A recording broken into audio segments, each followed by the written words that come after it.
Hey, everybody. Another one of these Baseball America prospect deep dives. Today, we are talking about the Texas Rangers, your 2023 World Series champions.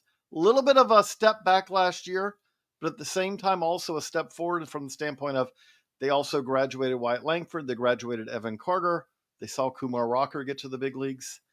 And it's still up at especially at the top of the list, a pretty interesting and pretty talented farm system. Josh, glad to see you. When you were lining this up, the thing that jumps out here is when you have a player, a pitcher, highly regarded pitcher who's already pitched in the majors, and then you've got the phenom who's coming up behind him in Sebastian Walcott. Kumar Rocker, Sebastian Walcott. How fun and how difficult was a debate of kind of how to line those guys up? It was something. I really got that. They're the same grade. I think we have them very close in the top 100, if not back to back. So I wouldn't consider them 1 and 2 really, as I would consider them one and 1A, 1A, 1B. 1A, 1B, whichever you want to call it. Um, I went with the guy who's a little more certain, if you can call Kumar that, just because he's already been there. Obviously, there's some variables with Kumar at play. He's had a long injury history. Getting him to a full starter's workload is going to be a task, based on the lack of innings that he's pitched in the last few years. Uh, but the ceiling is, mid rotation starter, which is a pretty darn good thing. I think when he got drafted, we were all pretty surprised that he got drafted where he did. And then they pulled the interesting pairing with him and Brock Porter in that draft. They paid them both a lot of money. And right now, Rocker's in the lead for the biggest return on investment at this point. With Walcott, I mean, it's hard to believe that last year was only his first full season as a pro. Like, it seems like it's been longer than that. I don't know why, but it does. I remember seeing him in spring training of 2023 when I went out there mostly to see Ethan Salas. And then the last day, I went to the Rangers camp because I usually avoid them and the White Sox, not for any bias reasons, but they come here. So I go down there. I want to see the Dodgers and the Diamondbacks because I don't get them in North Carolina. But I remember seeing Walcott, and he took a swing that I turned to one of my favorite Rangers officials and mouthed the words "holy," and you can finish that sentence. And yeah, that's one of those immediately that this guy is special. And I remember, I think if you guys go back about a year on a podcast, I said something, or 2 years now, said something to the effect of, this guy does not need to be in the Dominican Summer League. He could be here right now. And he spent a little bit of time in the Dominican Summer League. But then he came back. They're never shy about moving guys out of the DSL in their first year. He came up and hit like 6 home runs in his first 2 weeks or something and looked like a house of fire. And then he made it to high A by the end of his first year as a pro. And last year he made it to double A. And he's one of those guys that's going to take a little bit of a while. Like last year in our first top 100 update, we talked about him because he was spinning his wheels a little bit at high A, which is understandable because he was the age of a high school freshman or a high school senior, not a high school freshman, high school senior, and he was struggling with the South Atlantic League, understandably so. But every time you talked to a scout, it was like, yeah, I have a 6 on him. Yeah, I have a 6 on him. Yeah, I have a 7 on him. And it's like, okay, that's what scouts do. It's if scouting the stat line where all this was, we could all scout, but it takes a little bit of projection, a little bit of waiting, a little bit of seeing the tools, and lo and behold, the crowd was right so far. And now he's going to get his full extended test of double A. Got a little bit of a cameo there last year. But now he enters a Ranger system where the Texas League is a pretty hitter-friendly environment. And then he's going to go to the Pacific Coast League, which is a pretty hitter-friendly environment. And there's an outside chance he gets to the big leagues at the end of this year, which is a pretty good thing for a guy who signed 2 years ago. And a guy who is turning 19 during spring training. Right. And, we did this exercise where predict your number one prospect by the end of this time next year. And it was almost the final result said something different, but I think some of us had to change our ballots. It was near unanimous that Sebastian Walcott was our pick. Right. And I think there was like one other person, like I think one of us changed their vote so we wouldn't be near unanimous. Multiple. I didn't write up Walcott, like, not because I didn't believe Walcott could be it, but because it's not a particularly useful exercise for our readers if we just have everyone writing, here's why Sebastian Walcott could be number one. So Yeah. this year, like last year, they entered this season with two of the very best prospects in the sport, and they both graduated, Carter and Langford. This year, they enter the year with two of the very best prospects in the sport. Well, both of them graduate. That'll be very surprising, but one of them probably should. I would imagine Rocker is not a prospect at this time next year, but they will. If he is, something's gone wrong. Yes, but they'll lead with it. I mean, it'll be the easiest thing in the world to write up number one for the next year. Yeah, it's a very, very exciting ball player, and he could be a true five-tooler. You know, the caveat with most true five-toolers is he going to hit? But he can hit for power. He can run. He can throw. There's a question of whether he stays at shortstop, but you know that doesn't. He can. His bat will profile anywhere, and they've got the infield kind of locked up for a while. So either way, it's going to be has a chance to be a special player. I want to come back to Rocker for a minute. How, like, what we saw from Rocker last year, the best way I could put it is I feel like we got to see the Kumar Rocker that we've been waiting to see, largely because of injuries. But we saw Vanderbilt Kumar Rocker again in many ways. Freshman year Vanderbilt Kumar Rocker. So Kumar's path has been a little interesting too. Obviously, I think everybody knows the back. I could have done an entire 550 words on just the background for the capsule, but when you get into pro ball, before he had his surgery, you were hearing stuff out of Hickory where, okay, he's back, and part of you're saying, okay, it's Hickory, and Vanderbilt guy should shove at Hickory, and then his elbow popped, and that was that. But he came back, and it was immediately, nothing changed. He's just older. Vanderbilt Kumar is back, and he's shoving. And then he came back, I think, right around the time we were doing some update for our 100 list. And the feedback we got was like, yeah, this might be the best pitching prospect in the sport right now. And so we moved him up accordingly, and he shoved, and he shoved, and he shoved some more. And then he got to the big leagues and took his lumps a little bit. But, you know, this is a high-end pitching prospect, and he's going to have a chance this year to get as much of a workload as possible.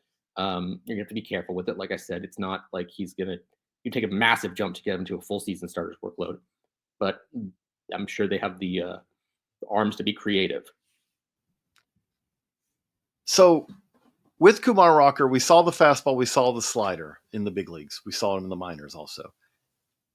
How far along is the changeup? How important is the changeup or the cutter going to be to Kumar Rocker being a successful big league starter? Well, you're going to need one or both to get to average. And the good news is scouts project one or both to get to average.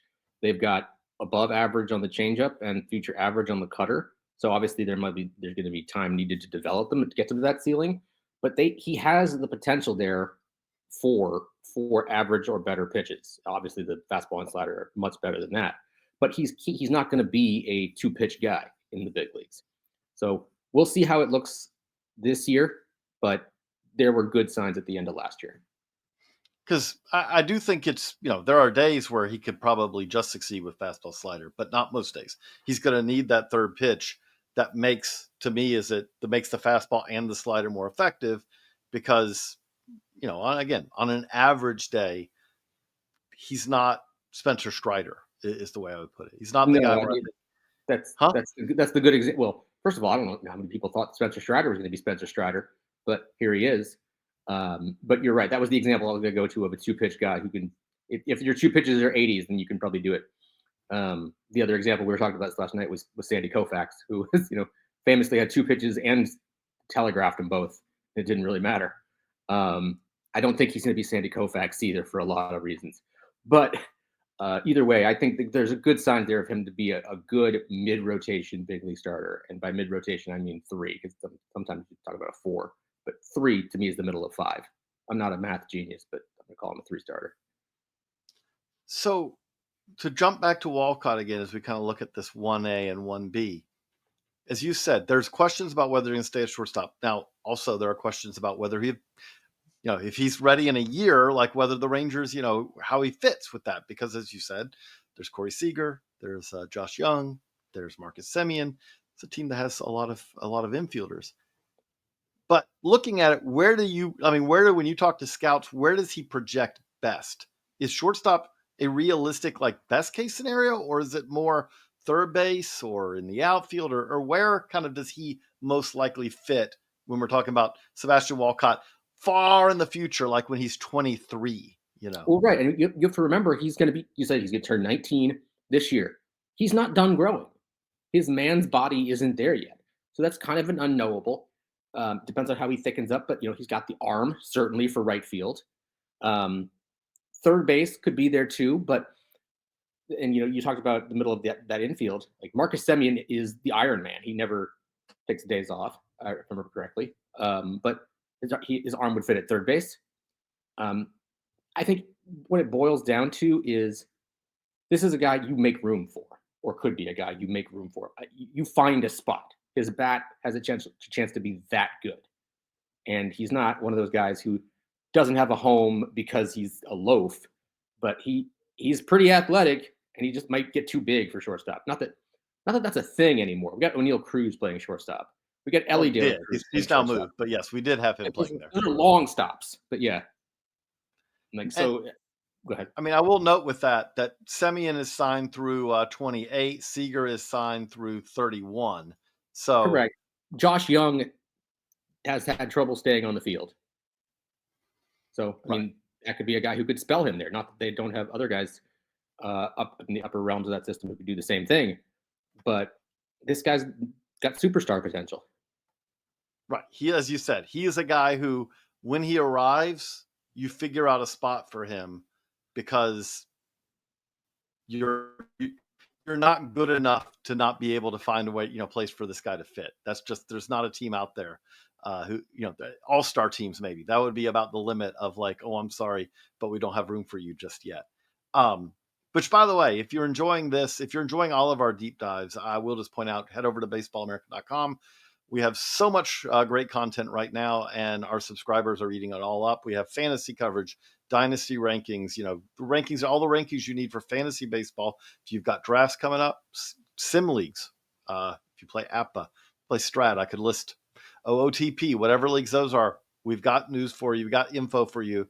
But then also, if you just care about your team or you care about baseball in general, we have, as you watch this, we now have 40 prospects for all 30 organizations with write-ups. We have tools grades for the top 30. We also have updated our draft rankings to the top 200. So much at baseballamerica.com. Come join us. I promise you, if you like this, you will enjoy that as well. But Josh, as we kind of look at the rest of this top 10, the thing that really stands out to me is there are some other arms here, especially who you kind of, I would describe as knocking on the door, where I wouldn't be stunned to see some other names on this top 10 make it to Texas, make it to the big leagues by the end of the season. Is that realistic or unrealistic? It's very realistic. Alejandro Rosario is a great scouting story. Like, if you go look at his numbers at Miami, they don't scream guy who was in the top 10 or guy who's in the top 50, the top 100. But credit to the people who watched him, the amateur guys, the directors, the cross-checkers, all those guys. They saw what he was, and they imagined what he could be if they made a few changes. And they told him, hey, you start throwing fastball up and splitter down. And lo and behold, that worked. I believe Miami had been asked him to shelve his splitter, which was his best pitch and remains his best pitch. And stunningly, when you give a guy back his best pitch, good things happen. And he's got a decent breaking ball too. It rides the line between slider and curveball. Depends what it is. Depends on who you're talking to, really. But it's good enough to give him a third weapon. And he was one of the best pitchers in the minor leagues last year. Part of you wants to say, okay, he was, again, a Miami pedigree. He probably should dominate the low levels of the minor leagues. And he did. But let me interject on that. But it does make sense, though, when you have a guy who hadn't had success, right? Like, it's one thing if you had sent, if Kumar Rocker or Jack Leiter, coming off of dominating at Vanderbilt, had spent a whole season in A-ball, it would have been like, what's going on here? But in the case of Rosario, he kind of needed to build some confidence back, didn't he? Yes and no. I mean, I think the lower levels of the minor leagues are as such where if you can throw a good changeup, or in this case, a splitter, you're going to dominate because most of these guys do not see it. I've seen really good teams of prospects get carved up by someone who can make a ball fade at 10 miles an hour slower than their fastball. And that's what he could do. So, I mean, I saw him at Down East, and Lord have mercy on those kids. That wasn't fair. And then it wasn't a fair fight in Hickory either. And, we'll see what it looks like again. The upper levels of the Rangers minor leagues in particular are hitters. Hitters go to get better there. They're challenging for a pitcher. Yes. So this will be a big year for him, but if he succeeds, he could be in the big leagues this year. Winston Santos is another guy we're going to talk about. I mean, he's long been one of really interesting arms in their system. Like, he's had a really good fastball, pretty good changeup, but his slider, and I believe in the words of their player development staff, wasn't sliding. And that is a big part of a slider. No matter whether it's a gyro slider or a bullet slider or a sweeper, it needs to move. And it hadn't been moving until this year. Once it started doing that, well, he started dominating, and he wound up in the futures game. And it's a good start. He wound up in the upper minors as well, and he could wind up in Texas by the end of the season, maybe as a back-end starter someday. And in between, we've got Emiliano Teodo, who is going to fit somewhere, I would say, by the end of the year if he's healthy, whether it's as a starter or if you get to the end of the year and all the starters are healthy and everything's good and you've got a full rotation, which most teams don't get to the end of the year that way. But if you did, it's hard for me to imagine him not being a useful guy to add to your bullpen, especially if you're making a run at the postseason. Correct. Like, this is a guy who throws in the hundreds regularly. But this is another story of development. I'll take it back to last year at some point, 2 years ago.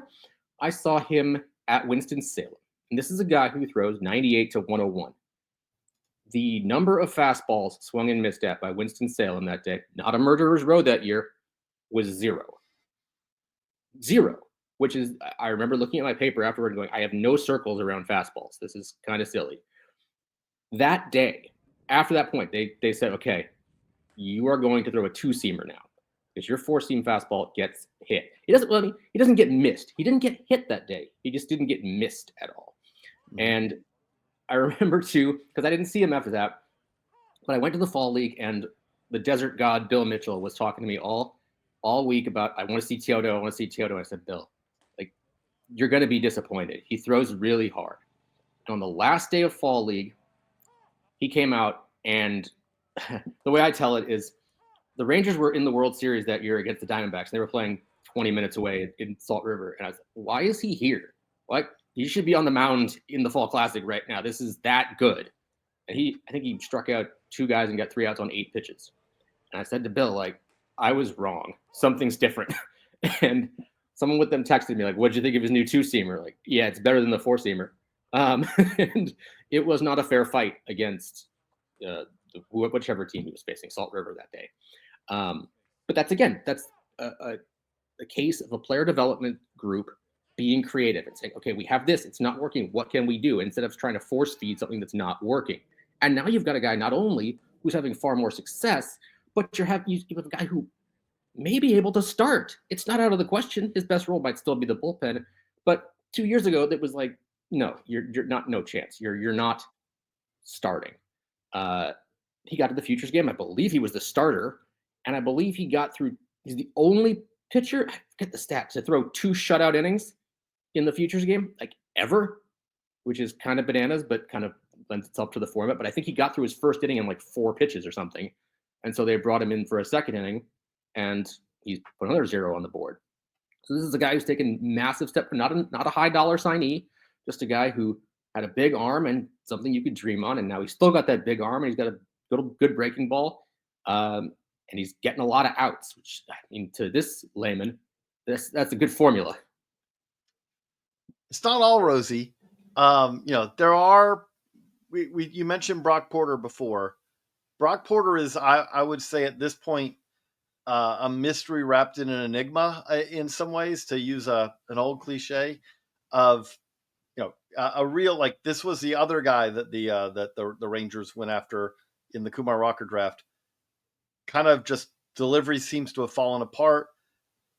It is basically, I would say, the best way you can put it is be paying attention, fans, to see, like, if he reappears somewhere in 25, because it's kind of, I mean, 24 was completely a lost season, basically. Is that a fair way to put it?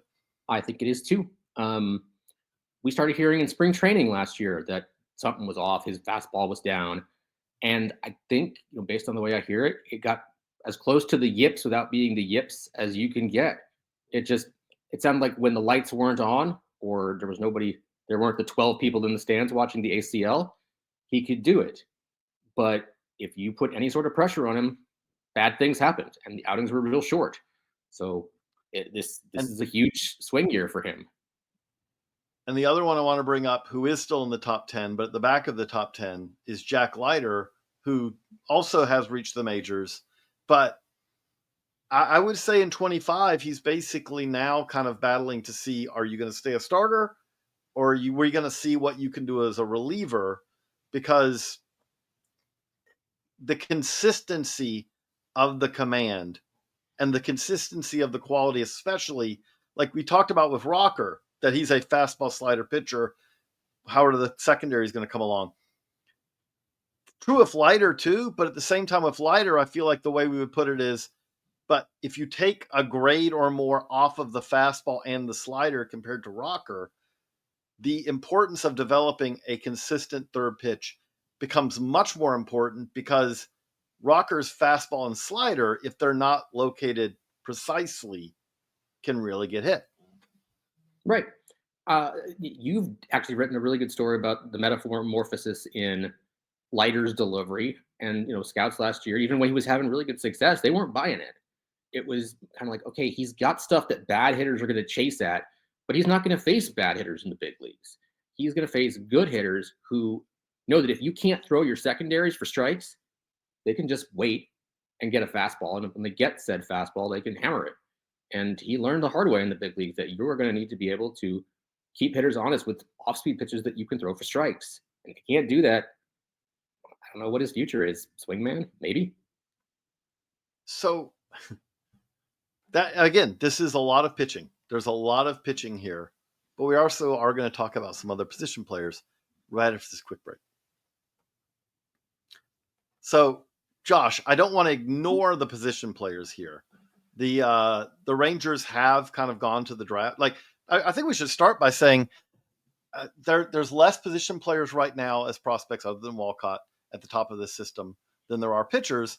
But that's also probably not a bad thing when, as we should note, when we talk about the quality of the Rangers farm system right now, Evan Carter and Wyatt Langford in other systems might still be eligible. Both of them basically have full seasons in the majors under their belt, but that's because they both move extremely quickly. I would say that the Rangers and we are both, I would say, expecting that we'll see further steps forward from both of them in 2025. Now that they've had a full season under their belt, they're a little bit more mature, all that.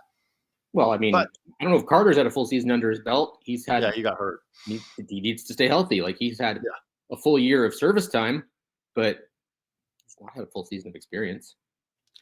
But on top of that, even if you look at because of some of the free agent signings and all they've made, because of the moves they've made, this is a team that also has kind of depth of former prospects. Ezekiel Duran, Josh Smith, Leody Taveras are kind of all, I would say, in that backup role.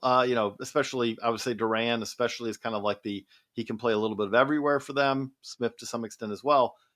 But if you look in the farm system here, are there other really intriguing position player pieces coming up, or is it a little bit more of like role player types that this is kind of the position player depth? Well, obviously, you have their first rounder from last year, Malcolm Moore, the catcher from Stanford, who is a big boy who swings the bat very hard and hits the ball very far.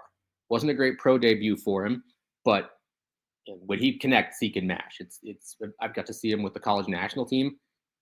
He can hit the ball a long freaking way. Whether he can catch is another story. Sounds like they've done some work with him on their transfers and receiving and all that good stuff. So it's taken some steps forward. But that's one of obviously their most intriguing non-Walcott position player. And then the guy to really watch is Yolfran Castillo. That's a guy who came up last year. He was signed last year. And I mentioned earlier that they are not afraid to move guys out of the DSL if their performance warrants it. And his performance most certainly did warrant it. He does not miss, period. He doesn't hit for a whole lot of contact or a whole lot of power. I think he has 5 extra base hits total in his one season, and none of them were triples or homers. But he's got a frame he can build on. And if you can add some strength to that frame and maintain those levels of contact, well, maybe not those levels of contact, that would make him some superhuman. But, even 70% of those levels of contact, you've got a potential, I'll still say it, you've got a potential superstar. Like, this could be if this guy's in the top 50 of our top 100 next year, it would not surprise me. There were some really lofty comps put on him, and I'm not going to repeat them here. I'll just tease you. But he could be special. I'll just leave it at that. I think 7 for a guy out of the DSL is pretty good. I think I put him at 7. And he's not one that you got to see when you were down there, was he? No, he was gone by then. Everyone was gone by then. I did see, well, if you're going to make me segue real nicely, I will. I did go to the DSL All-Star game, and I saw Paulino Santana, who, that's a pretty swing. Now, does he have the same high ceiling as the other guys? No. It depends on where he lands. It sounds like it's kind of a split camp between center field and right or corner, but he showed out really well that day. I loved the swing. He won DSL offensive MVP or top star, whatever, of that game. That was pretty cool. I think he had 2 hits or something. But that was a high dollar signee who definitely has some potential. And the third time now, they're not afraid to move guys aggressively. That entire Down East team 2 years ago could have been high school seniors. Those guys, they knew it would be slow burns, and the burns continued to be slow. Like, a guy to watch is Anthony Gutierrez, who had a lot of hype 2 years ago, and it just hasn't really worked out. He's been playing, or had been playing, through a shoulder injury, and he finally got it repaired late last year. So how he looks coming out of that will be pretty key, because there's talent there. It's just been muted by frayed muscles in the shoulder. And if he comes back, he makes some changes to the swing, you could have a guy who rebounds big time and starts to approach his potential. So there's some buy low options in there as well. I was going to ask you to name some non-top 10 prospects to keep an eye on, but you've already done it. The other thing then that I'll just ask before we wrap this up is, as you look at the Rangers here, so what is it that they need to do better on the farm system? We talked about the pitching they had, and they've had some pitching development success stories. They have a potential superstar in Sebastian Walcott, who will be in AA this year. They have another very intriguing high ceiling prospect who will be kind of making his full, stateside debut, having already reached here, but a season where he spends the entire year in the States, as you mentioned. But going beyond that, where are kind of okay, this is where they need to take some strides forward? It's hard to pin down one area in particular, but it's hard to say. It's tough to say it when you've just graduated guys like Langford and Carter, but upper level hitting development might be kind of on the menu. I just looked at my top 30 again. Not a whole lot of hitters on there. And the guys who are in the upper levels, your Justin Foscues, your Dustin Harrises, they haven't quite panned out. Their ceilings are much lower than they were a couple years ago, which happens to, most players who go from low A to the upper levels. The dreams become more reality. But the funnel narrows as you go up the ladder. Yeah. You get more certainty, but less potential. And right now, those are guys, we mentioned that their roster is pretty set. Those are guys without homes right now. Justin Foscue has mastered AAA. Now he needs to prove it in the big leagues. Whether he gets that chance with Texas, I don't know. But I think they've shown their hand a little bit by uh, getting Jake Berger over there at first base. I think um, that kind of blocks his only option. Dustin Harris, looks like a house of fire 2 years ago, and right now you're a second division regular or backup. But especially in Foskew's case, it's kind of hard to see him sticking as a multi-position guy either, because his defense is not good. It's more bat than glove. That's putting it mildly, yes. So, if you're a first base only, you're not probably going to ride the bench as as your backup first baseman / a little bit of DH and all on a team that has multiple guys who will also probably get some DH time. And he's definitely not going to be they're not going to be something like, okay, Marcus Semien is taking his 1 or 2 days off that he does this year at second base. Okay, are we going to put Foscue out there? Or are we going to put Josh Smith? Or are we going to put Ezekiel Duran? It's going to be one of those guys. Right. And I mean, Josh Smith, we mentioned him earlier, we kind of glossed over him, but that was a 3.2 WAR player last year. That was a pretty good little ball player. 13 bombs, 11 stolen bases, 110 off plus. A lot of positions. Mm-hmm. So that's not a guy I would really gloss over as just a secondary piece, but he's a nice little. 15 years ago, we'd have said this is a Ben Zobrist, but here he is. And that's where I would say, I know that they only won 78 games last year, and obviously the pitching is going to be a key part of it again this year. But the thing that does stand out to me about this team for 2025 is I feel like more than most years for them, assuming that, again, that there's reasonable help. But this is a team that probably is not going to be derailed by 1 or 2 injuries. There's a little bit more resilience, a little bit more depth here. You talk about a guy like Smith who could fill in kind of at multiple positions if needed. You talk about a guy like like Duran, who he didn't have a great year last year, but he had a better year 2 years ago. Where it's okay, it's not crazy to think that he could help in a 250, 300 plate appearance role. You talk about, again, getting better years, getting a healthy year from Carter, getting a better year from Langford. There are ways here that this team's lineup could be really good. And then now the question becomes, okay, pitching wise, it was much better than expected 2 years ago, especially down the stretch. Jordan Montgomery really steps up situations like that. Last year, a lot of that fell apart. You didn't get that performance from Dane Dunning. You didn't get, Jordan Montgomery's gone. You didn't get it from multiple guys. And, okay, there's still a little bit of questions, I would say, but there is also, as you noted, there's Rocker, there's Santos, there's Teodo, there's potentially Leiter. There was a number of guys who could fit into that in addition to kind of what they did at the major league level. In an AL West that doesn't look as imposing as it did a few years ago, be interested to see if that's enough. It will be.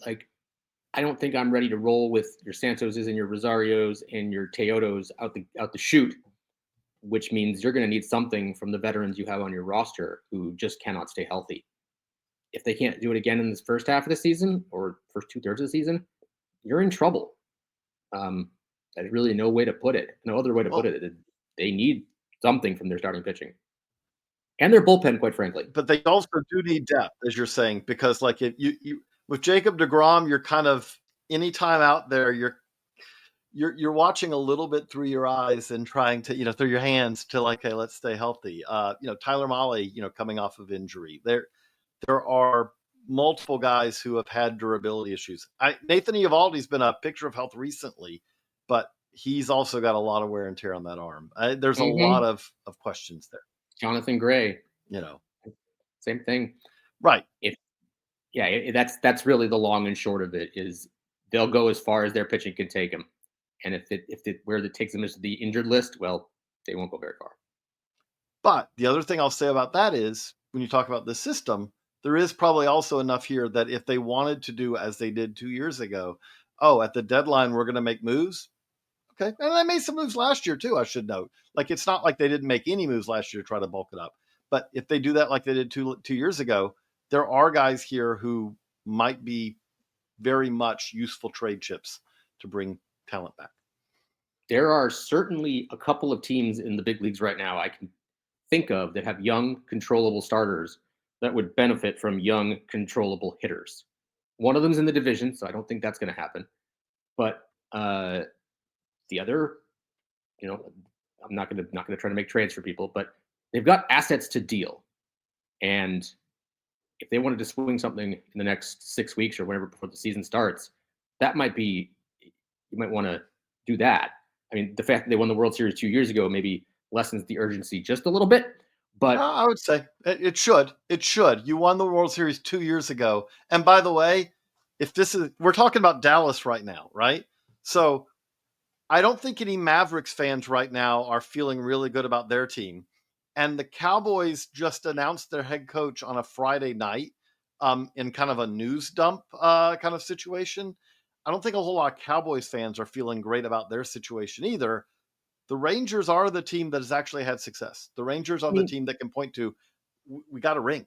it wouldn't be a Baseball America podcast without referencing Luka Doncic and Brian Schottenheimer, and that's just every one of these 30 teams, right, JJ? Um, but but yeah, I get that. But also on the flip side of that, go tell the Dodgers that, like, oh yeah, you won a ring, you want to rest on your laurels. It's not how No. that works. And to the Rangers' credit, again, like this is a system that they didn't just say, okay, we won it, so now we're tearing it all down. They went out and spent, and they spent well because Corey Seager, Marcus Semien, they don't win 2 years ago without those guys. And then on top of that, like I think that really, but if we talk about how this team kind of bounces back to being a playoff team in 25, the pitching obviously is going to be the question. But the other part of it is you kind of can count it. You think you should be able to count on Semien, you should be able to count on Seager. But it really comes down to, is Wyatt Langford or Evan Carter, not even both, but can one of them be their third best player or their fourth best player, the position player? And if that's the case, if those guys can make steps forward, and we're talking at still very young ages, we're talking about a guy who's going to be a 22-year-old this year in Carter and a guy who's going to be a 23-year-old this year in Langford. If those guys can take significant steps forward, man, that's going to really do something for this lineup that, again, does have a couple of guys in it who are stars. I mean, Corey Seager has been a star. Marcus Semien has been a star. And then now you're looking for support. Jake Berger has been star-ish. I won't go star for him. Jake Berger has been a good first baseman. You know what he is, though? And I'll go on a Jake Berger tangent here. You can look up his baseball reference page all you want, but I did the White Sox system a bunch of years ago. And when they talked about him right after the draft, one of their guys said, this guy has the potential to be a captain of a team. And by that, he meant the makeup. And that's really important. And I think then the fact that he then overcame both those injuries in such a short span to not only get back to the big leagues, but to thrive in the big leagues. I think that speaks a lot to, what you might not see in the baseball card. That's the kind of guy you want on your club, who can rally the troops during a down stretch, who can keep things light. I think that's an underrated part of his game that's just not going to factor into WAR. I think that was a really good move. I think it's a really good move too. I see that, all that. I'm just saying with him, but also when you're talking about leaders of this team, I know they're a little bit quiet, but it's going to be Marcus Semien. It's going to be Corey Seager, because you have guys on this team who have been there quite a while now, who've won it there, and are your undisputed stars. For sure. Those are the guys. For sure. It can't help to have more guys like that. It cannot hurt to have more high character guys on your club. I just thought that was a really good move that way. But yeah, that's kind of the way it has to be. I think Langford also, we talked about Langford needed to turn a corner. I think he did toward the end of last year. I seem to remember him taking a really long time to hit an outside the park home run. And then when he finally did, he kind of got going there toward the second half. You kind of sort of started to see what he could be. I don't want to make it sound like he had a good year. He really did. It's not a bad year by any stretch of the imagination. I just think he has better years in his future. Oh, I would assume so too. It's, again. He had a there is nothing about his season last year that you go, oh, that was utterly disappointing. Like, he was a rookie of the year candidate. I don't want to make it sound like Evan Carter is the one who, because of injury, you could really see a significantly better Evan Carter, you hope. Wyatt Langford, you're just hoping that he goes from being an above average player now to being a guy who really does have star potential if it all clicks. So we'll Right. see. The thing about Evan Carter, and I'm making this podcast go longer than you want, is, obviously he needed to come into last year working on himself against left-handers, and he didn't get the chance. But if you remember 2 years ago, so long ago as 2 years ago, that dude was, as the kids like to say, a demon in the playoffs. Like, he showed the upper echelon of his potential on the biggest stage already. He's got a ring to show for it. So there's some there. He just needs to be there more often to kind of confuse everyone. But And he needs to be healthy. I mean, yes, that's not what I'm just getting. kind of battle through. Yeah. You need to be on the field. That's the sixth tool that we mercifully don't But create. no, I'm not just saying on the field. He has to be healthy on the field, because what I'm saying by that is he has injuries that you can try to gut your way through, and you go, why is he hitting a $190? He's better than that. And it's like, because he's not really healthy. Like, that's the challenge of his injuries have been interesting throughout the course of his career. But yeah, but I'm saying, like, back injuries are something that you always, I always worry about a back injury, much more so than I do, like, oh, his elbow is barking at him or something like that. for sure, They're all important, but backs are kind of pretty foundational. But there's a lot interesting about the Rangers. And, we're again, they'll have a lot more over at baseballamerica.com, and check it out. Join us. Again, we're going to keep these deep dives rolling. One a day, one a weekday. We're trying to do this to get these all done before spring training wraps up, and really before spring training even gets fully to full speed. We're not going to ideally, we're going to have these all done before the first backfield games are being played. We'll see if we pull that off, but that's the goal. For Josh, I'm JJ. So long, everybody.